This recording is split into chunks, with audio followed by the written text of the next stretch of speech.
नमस्कार। हमारा देश और पूरा विश्व आज कोविड-19 की चुनौती का सामना कर रहा है। कोविड-19 अभी खत्म नहीं हुआ है। ऐसे में हमारा फर्ज है कि हम सतर्क रहें। इसलिए जब तक दवाई नहीं तब तक कोई ढिलाई नहीं।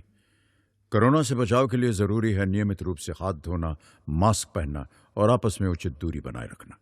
याद रखिए, 2 गज दूरी मास्क है जरूरी।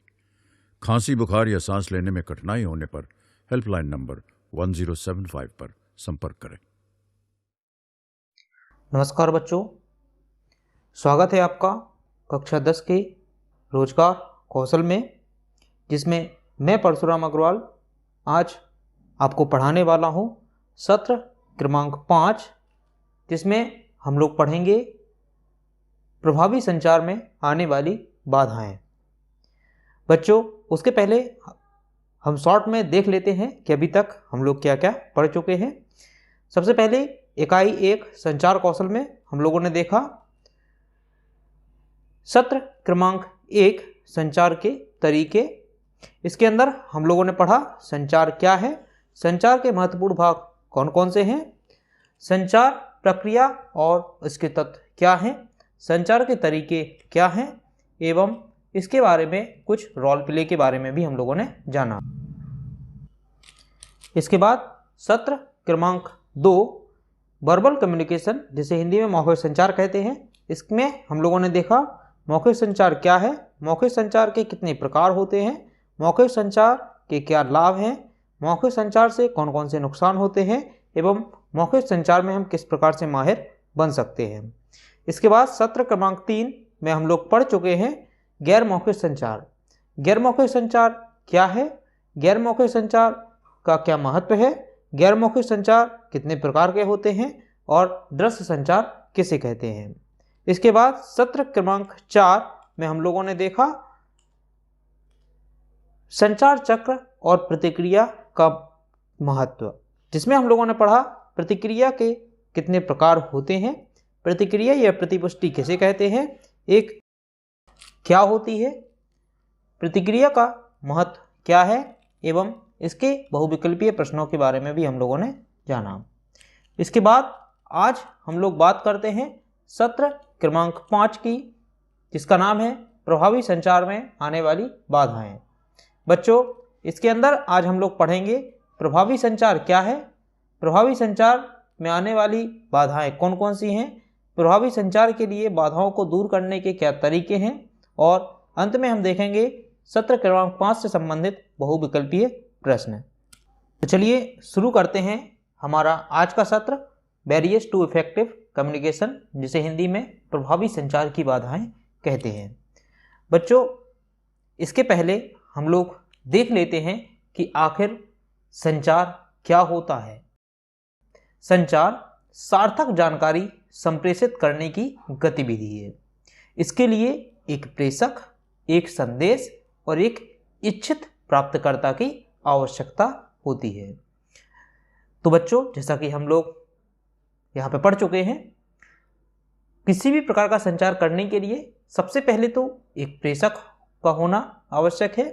उसके बाद आप संचार क्या करना चाहते हैं, वह संदेश या फिर मैसेज का होना आवश्यक है, एवं एक ऐसा व्यक्ति जिसके साथ हम संचार करना चाहते हैं वह व्यक्ति भी होना आवश्यक है। तो यहाँ पर 3 चीज़ों का होना अति आवश्यक हो जाता है। इसके बाद बात करते हैं संचार में आने वाली बाधाएं, या फिर बाधाएं किसे कहते हैं। एक जगह पर एक बाधा है जो हमें कुछ कार्यों को पूरा करने से रोकती है। बच्चों, जैसा कि हम अपने जीवन में दिन प्रतिदिन कई सारी बाधाओं से जूझते रहते हैं, तो हम लोग जानते हैं कि बाधा किसे कहते हैं। बहुत ही आसान सा जवाब है, जब हम किसी काम को करना चाहते हैं और उस काम में हमें किसी प्रकार की रुकावट उत्पन्न होती है तो उसी को हम बाधा बोलते हैं। इसके बाद बात करते हैं संचार की बाधाएं किसे कहते हैं। संचार की बाधाएं संचार अवरोधों को उन पहलुओं या स्थितियों के रूप में परिभाषित किया जा सकता है जो विचारों या विचारों के प्रभावी आदान प्रदान में हस्तक्षेप करते हैं। बच्चों, यहाँ हम लोग देखते हैं कि संचार में आने वाली बाधाएं वह हैं जब हमें अपने विचारों को रखने में किसी भी प्रकार का हस्तक्षेप या समस्या उत्पन्न होती है। अब वह बाधा किसी भी प्रकार की हो सकती है, इसके बारे में अभी हम आगे जानेंगे। इसके बाद हम लोग बात करते हैं प्रभावी संचार क्या है। जैसा कि हम पहले पढ़ चुके हैं कि संचार के विभिन्न तरीके होते हैं, गैर मौखिक संचार, मौखिक संचार और दृश्य संचार। हालांकि यह संचार केवल तभी प्रभावी हो सकते हैं जब हम इनमें 7 C's का उपयोग करें।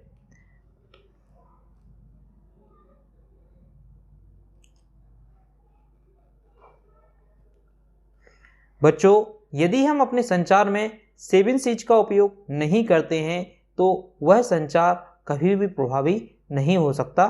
जैसा कि हम लोग पहले पढ़ चुके हैं 7 C's क्या है। सबसे पहला clear, number 2 concise, number 3 concrete, number 4 correct, number 5 coherent, number 6 complete एवं नंबर 7 कॉर्टियस। बच्चों, यह वो 7 C's हैं जिनका उपयोग हमें अपने संचार में हमेशा करना है। इसके बाद बात करते हैं कि आखिर हमें इनका उपयोग किस प्रकार से करना है। सबसे पहला क्लियर, जिसे हिंदी में स्पष्ट भी कहते हैं। We clear about what you want to say. बच्चों, हमें इसके बारे में हमेशा क्लियर होना चाहिए कि हमें क्या कहना है। इसके बाद नंबर 2 आता है कंसाइज, यूज सिंपल वर्ड से ओनली वॉट इज नीडेड। बच्चों, हमें हमेशा अपने कम्युनिकेशन में ऐसे वर्ड्स का उपयोग करना है जो दूसरों को आसानी से समझ में आ जाएं, क्योंकि यदि कोई ऐसे शब्दों का उपयोग करते हैं जो दूसरों को समझ में नहीं आते हैं तो इस प्रकार का कम्युनिकेशन कभी भी प्रभावी नहीं हो सकता। इसके बाद बात करते हैं 7 C's के तीसरी बिंदु की, जो है कंक्रीट, जिसे हिंदी में यथार्थपूर्ण भी कहते हैं। बच्चों, इसके अंदर हमें हमेशा वही शब्द बोलने चाहिए, वही फैक्ट रखने चाहिए जो कि हमारे कम्युनिकेशन से संबंधित हैं। इसके बाद चौथा बिंदु आता है correct, use correct spelling and grammar. इसके अंदर हमें कम्युनिकेशन करते समय हमेशा सही स्पेलिंग और ग्रामर का उपयोग करना है।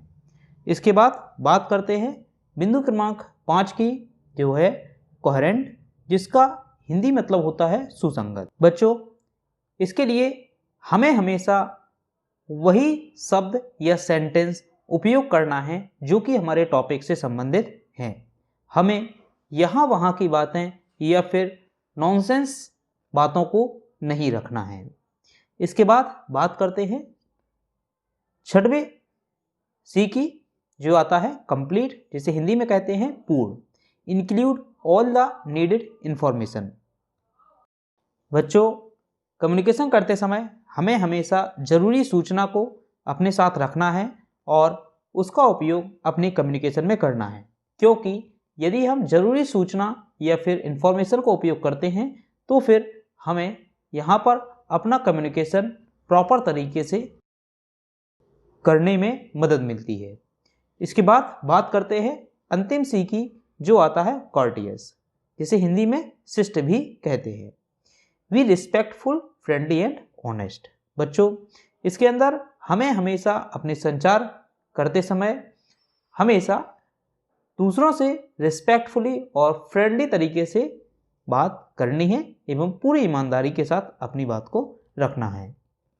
इस प्रकार से हमने देखा कि यह 7 C's हमारे लिए कितनी अधिक महत्वपूर्ण हैं।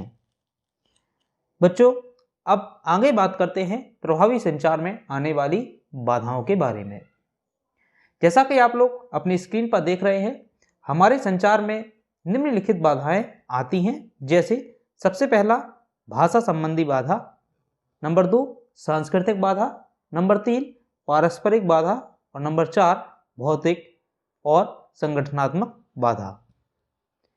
बच्चों, इन बाधाओं के बारे में हम एक एक करके जानेंगे कि यह हमारे कम्युनिकेशन में किस प्रकार से आती हैं एवं हम इनको किस प्रकार से दूर कर सकते हैं। तो चलिए बच्चों, बात करते हैं सबसे पहली बाधा भौतिक बाधाएं, जिसे इंग्लिश में फिजिकल बैरियर्स भी कहते हैं। भौतिक बाधा पर्यावरणीय और प्राकृतिक स्थिति है जो प्रेषक से प्राप्तकर्ता तक संदेश भेजने में संचार में बाधा के रूप में कार्य करती है। बच्चों, भौतिक बाधा कभी भी मानव निर्मित बाधा नहीं होती है, यह पर्यावरणीय और प्राकृतिक स्थिति होती है। यहाँ पर एक प्राप्तकर्ता और एक प्रेषक को अपने संदेश के ट्रांसमिशन के लिए या संचार भेजने के लिए किसी न किसी माध्यम की आवश्यकता होती है और जब हमें वह माध्यम नहीं मिलता है तो यहाँ पर यह प्राकृतिक स्थिति के रूप में देखा जाता है। जैसे हमारे शरीर के हाव भाव, शरीर की मुद्रा एवं यदि हमसे बोलते या फिर देखते नहीं बनता है तो यह भी एक भौतिक बाधा के अंदर आती है जो कि प्राकृतिक स्थिति है। जानते हैं आखिर भौतिक बाधाएं आने के क्या क्या कारण हैं, जैसे कि डिफेक्ट इन मीडिया। बच्चों, यहाँ हम अपनी बात करने के लिए जिस भी मीडिया या जिस भी चैनल का उपयोग कर रहे हैं कहीं ना कहीं उसमें कुछ डिफेक्ट या फिर फॉल्ट हो सकता है। नंबर 2, डिस्ट्रैक्शन इन एनवायरनमेंट। बच्चों, यहाँ पर पर्यावरणीय डिस्ट्रैक्शन भी हो सकता है या फिर पर्यावरण हमारे प्रतिकूल हो सकता है। इसके बाद बात करते हैं नंबर 3, डिस्टेंस। बच्चों, फिजिकल बैरियर्स के अंदर डिस्टेंस भी बहुत बड़ा मैटर करती है। यदि हम ज़्यादा दूरी से एक दूसरे से बात करने की कोशिश कर रहे हैं तो यह हमारे संचार को प्रभावी नहीं बना सकता और हमें कहीं ना कहीं अपनी बात को रखने में समस्या उत्पन्न हो सकती है, तो यह फिजिकल बैरियर्स के अंदर आता है। अगला बिंदु है इग्नोरेंस ऑफ मीडियम। बच्चों, यदि हम संचार में शामिल होने वाले किसी भी प्रकार के तत्व को इग्नोर करते हैं तो यह हमारे फिजिकल बैरियर्स के अंदर आता है। अगला बिंदु आता है फिजिकली डिसेबिलिटी। बच्चों, यदि हम फिजिकली डिसेबिलिटी के अंतर्गत आते हैं तो यह हमारे संचार को प्रभावित कर सकता है जो कि फिजिकल बैरियर्स के अंदर आता है। इसके बाद बात करते हैं कि किस प्रकार से अपने फिजिकल संचार में आने वाली बाधाओं को कम कर सकते हैं। सबसे पहला, to be updated with latest technology. यदि हमें फिजिकली बैरियर्स हमारे कम्युनिकेशन के अंदर आ रहे हैं तो इसके लिए हमें टेक्नोलॉजी का सहारा लेना चाहिए और हमेशा लेटेस्ट टेक्नोलॉजी का उपयोग अपने कम्युनिकेशन में करते रहना चाहिए। Number 2, choosing a suitable environment. यदि हमें कहीं पर पर्यावरणीय समस्या आ रही है तो इसके लिए हमें अपने कम्युनिकेशन के लिए सुइटेबल एनवायरनमेंट या फिर अनुकूल वातावरण का उपयोग करना चाहिए। Removing obstacle. हमें यहाँ पर किसी भी प्रकार की बाधा आने पर उसको रिमूव करना है यानी हटाना है। अगला बिंदु आता है making sign easier to read. Example, you could supplement written sign with picture and visual sign. हमें हमेशा फिजिकल कम्युनिकेशन बैरियर आने पर किसी भी प्रकार के साइन जैसे कि या फिर विजुअल साइन का उपयोग करके कम्युनिकेशन को करना है जिससे हमें कहीं पर भी किसी प्रकार की समस्या उत्पन्न ना हो। इसके बाद आता है सेल्फ मोटिवेशन। फिजिकल बैरियर्स आने पर हमें खुद से ही मोटिवेट होना है कि हमें अपने संचार को किस प्रकार से प्रभावी बनाना है। तो बच्चों, ये कुछ बिंदु थे जिसके माध्यम से फिजिकल बैरियर्स या फिर बाधा उत्पन्न होने पर हम उन बाधाओं को दूर कर सकते हैं। इसके बाद बात करते हैं दूसरी बाधा की जो आता है भाषा संबंधी बाधाएं। बच्चों, हम देखते हैं कि विश्व में बहुत सारी बाधाएं बोली जाती हैं। जैसे भाषा का उपयोग करने में, संचार करने में असमर्थता का संचार के लिए भाषा बाधा के रूप में जाना जाता है। बच्चों, यदि हम अपने देश से किसी भी ऐसे देश जहां पर हिंदी भाषा का उपयोग नहीं किया जाता और वहां जाकर यदि हम हिंदी भाषा में बात करते हैं तो हम अपने कम्युनिकेशन को पूरा नहीं कर सकते, क्योंकि हमें पता है कि इसके लिए एक प्राप्तकर्ता का होना आवश्यक है, और जब तक प्राप्तकर्ता हमारी बात को नहीं समझेगा तो वह किसी भी प्रकार की प्रतिक्रिया नहीं दे सकता।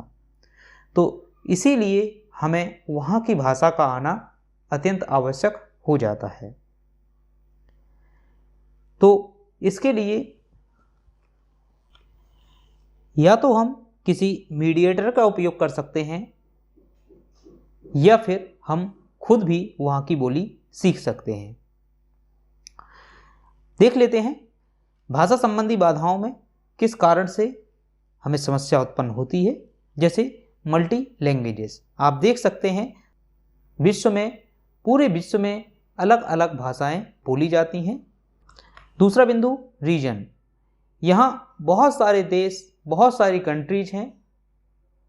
नंबर 3 इनएडिक्वेट वोकेबुलरी, जिसे हिंदी में अपर्याप्त भी बोल सकते हैं। बच्चों, पर्याप्त शब्दावली ना होने के कारण हमें लैंग्वेज संबंधी बैरियर्स का सामना करना पड़ता है।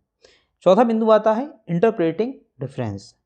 बच्चों, यहाँ पर किसी भी बात की व्याख्या करना यदि किसी को नहीं आ रहा है तो यह भी एक लैंग्वेज बैरियर्स के अंदर आता है। इसके बाद बात करते हैं कि इसे हम किस प्रकार से दूर कर सकते हैं। सबसे पहला, स्पीक स्लोली एंड क्लियरली। बच्चों, जैसा कि यदि किसी व्यक्ति को इंग्लिश कम समझ में आती है तो उसके लिए हमें आराम से और साफ तरीके से इंग्लिश बोलना चाहिए। अगला बिंदु आता है आस्क फॉर क्लैरिफिकेशन। यदि हम किसी चीज़ के बारे में क्लियर नहीं हैं तो हमें उसको पूछना चाहिए। Number 3, frequently check for understanding.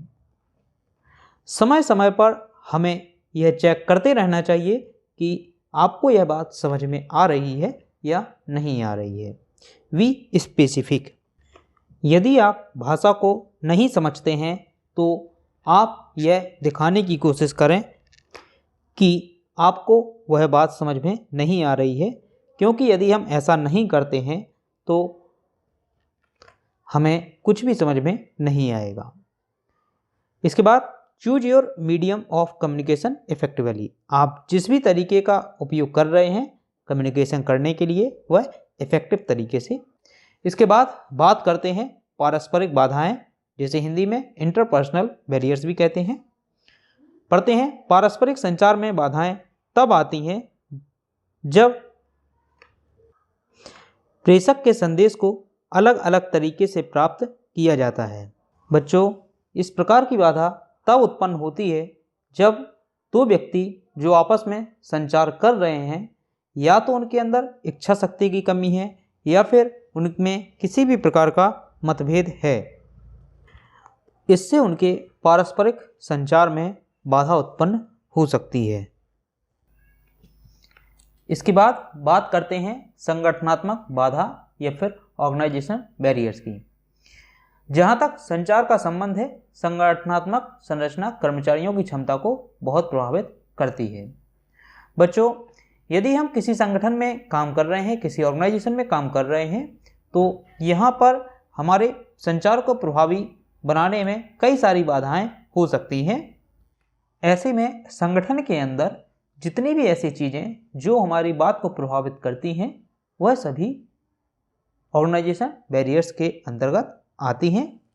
आइए देखते हैं ऑर्गेनाइजेशन बैरियर्स में कौन कौन सी ऐसी चीज़ें हैं जो हमारे कम्युनिकेशन में बाधा उत्पन्न करते हैं। सबसे पहला बिंदु आता है poor structure to the communication. बच्चों, हो सकता है हम जिस ऑर्गेनाइजेशन में काम कर रहे हैं वहाँ पर हमें बात करने के लिए किसी भी प्रकार से अनुकूल वातावरण ना मिले। Number 2, a weak delivery. हम अपने कम्युनिकेशन को जिस प्रकार से कहना चाहते हैं उस प्रकार से ना कह पाए। The use of the wrong medium to the deliver the communication. हम गलत मीडियम का चुनाव करके अपने कम्युनिकेशन को कर रहे हैं तो यह भी हमारे कम्युनिकेशन को प्रभावी होने से या फिर हमारे कम्युनिकेशन में बाधा उत्पन्न कर सकता है। अ मिक्स्ड मैसेज, यदि हम एक ही समय में कई सारी बातों को एक साथ कह दें तो यहाँ पर किसी भी बात को वह नहीं समझ सकता।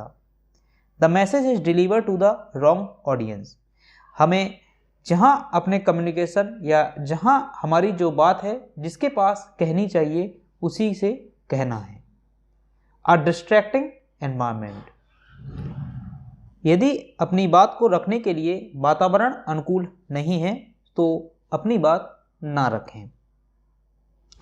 इसके बाद बात करते हैं कि इसे हम किस प्रकार से दूर कर सकते हैं।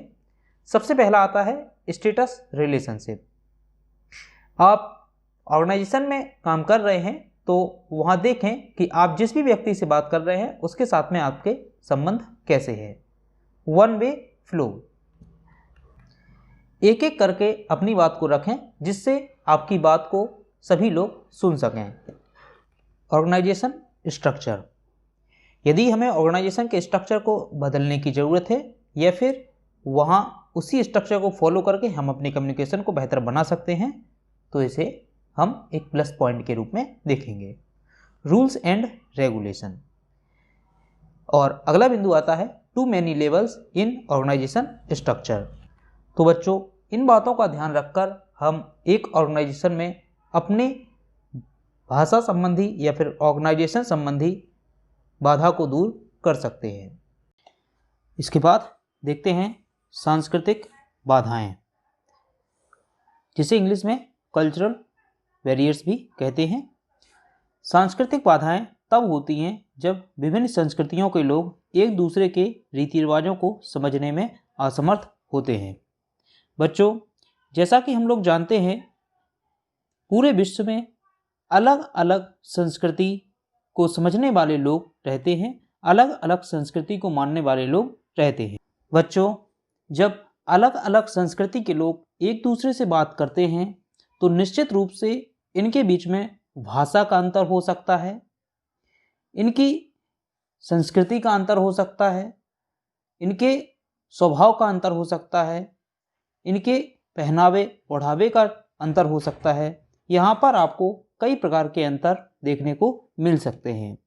समझ लेते हैं क्या कारण है जिससे कल्चरल बैरियर्स उत्पन्न होते हैं। सबसे पहला, डिवर्सिफाइड कल्चर बैकग्राउंड। बच्चों, जैसा कि हम पहले ही बात कर चुके हैं कि यहाँ पर इनकी संस्कृति में विविधता हो सकती है। नंबर दूसरा, लैंग्वेज एंड एसेंट, इनकी भाषा का अंतर हो सकता है। बिहेवियर एंड नेचर, यहाँ इनके व्यवहार और इनकी प्रकृति में भी असमानता हो सकती है। रिलीजन, इनके रिलीजन या फिर धर्म में अंतर भी हो सकता है। इस प्रकार के सांस्कृतिक बाधाएं हमारी प्रभावी संचार में बाधा उत्पन्न करती हैं। आइए जानते हैं किस प्रकार से इनको दूर किया जा सकता है। सबसे पहला, क्रॉस कल्चर एनवायरनमेंट। जब भी हम कम्युनिकेशन करते हैं तो यहाँ हमारे कल्चर का प्रभाव ना पड़े। Number 2, have a thorough knowledge of your counterparts culture background. हमें यहाँ पर दूसरे धर्मों का नॉलेज भी होना आवश्यक है यदि हम प्रभावी संचार करना चाहते हैं। Conduct effective communication workshop. बच्चों, यदि हम प्रभावी संचार करना चाहते हैं तो समय समय पर हमें कुछ गतिविधियां करती रहनी चाहिए जिससे हमारा कम्युनिकेशन इफेक्टिव हो सके। Work in group and run frequent meeting, हमें ग्रुप में काम करना चाहिए और टाइम टाइम पर मीटिंग भी लेती रहनी चाहिए जिससे हम सभी लोग आपस में एक दूसरे से कम्युनिकेशन करेंगे तो हमारा कम्युनिकेशन इफेक्टिव होगा। इसके बाद संक्षेप में जान लेते हैं कि आखिर हम अपनी कम्युनिकेशन में आने वाली बाधाओं को किस प्रकार से दूर कर सकते हैं। सबसे पहला आता है सरल भाषा का प्रयोग करें। जब भी आप किसी से बात करते हैं तो सरल भाषा का उपयोग करें। संस्कृति, धर्म या भूगोल पर अवधारणाएं ना बनाएं। जितना हो सके व्यक्ति से संचार करने की कोशिश करें। दृश्य संबंधी साधनों का उपयोग करें। बच्चों, हमेशा चित्रों या फिर उदाहरणों का इस्तेमाल करते रहें। भाषा में अंतर को दूर करने के लिए एक अनुवादक की मदद लें। दूसरे की राय का सम्मान करें। बच्चों, यह कुछ महत्वपूर्ण बिंदु है जिनको ध्यान में रखकर आप अपने प्रभावी संचार में आने वाली बाधाओं को दूर कर सकते हैं। इसके बाद बात करते हैं सत्र 5 के बहुविकल्पीय प्रश्नों के बारे में, जिसमें सबसे पहला प्रश्न आता है, इनमें से कौन सा सामान्य संचार बाधा नहीं है? नंबर 1 भाषाई बाधा, नंबर 2 पारस्परिक बाधा, नंबर 3 वित्तीय बाधा, नंबर 4 संगठनात्मक बाधा। बच्चों, अभी हम पीछे पढ़ के आए हैं, भाषाई बाधा हमारे संचार में आने वाली एक बाधा है, पारस्परिक बाधा भी हमारे संचार में आने वाली बाधा है, वित्तीय बाधा हमारे संचार में नहीं आती है और संगठनात्मक बाधा भी हमारे संचार में आती है। तो इसका सही उत्तर जो है वह है वित्तीय बाधा। इसके बाद दूसरे नंबर का बहुविकल्पीय प्रश्न आता है, इनमें से कौन सी संचार बाधाओं को दूर करने के तरीके हैं? नंबर 1 एक दूसरे के मतभेदों का सम्मान करना, नंबर 2 अनुवादक का उपयोग करना, नंबर 3 संचार बिल्कुल नहीं, नंबर 4 आराम के साथ अपनी भाषा का उपयोग करना। तो बच्चों, यदि हम अपनी संचार संबंधी बाधा को दूर करना चाहते हैं तो इसके लिए हमें अनुवादक का उपयोग करना चाहिए। तो इसका सही उत्तर है अनुवादक का उपयोग करना। आप लोगों के लिए आज का अभ्यास कार्य, जब आप किसी नए शहर या देश में जाते हैं तो आम संचार बाधाओं को लिखना है। बच्चों, जब भी आप किसी नए शहर में जाते हैं तो आपको किस किस प्रकार की संचार बाधाओं का सामना करना पड़ता है, यह आपको अपनी नोटबुक में लिखना है। इसके बाद कल के सत्र में हम लोग बात करेंगे session 6 writing skills parts of speech. आज के वीडियो में बस इतना ही। किशोर अवस्था धन्यवाद। संबंधित समस्याओं के परामर्श हेतु समर्पित उमंग किशोर हेल्पलाइन के टोल फ्री नंबर 144225 पर संपर्क करें।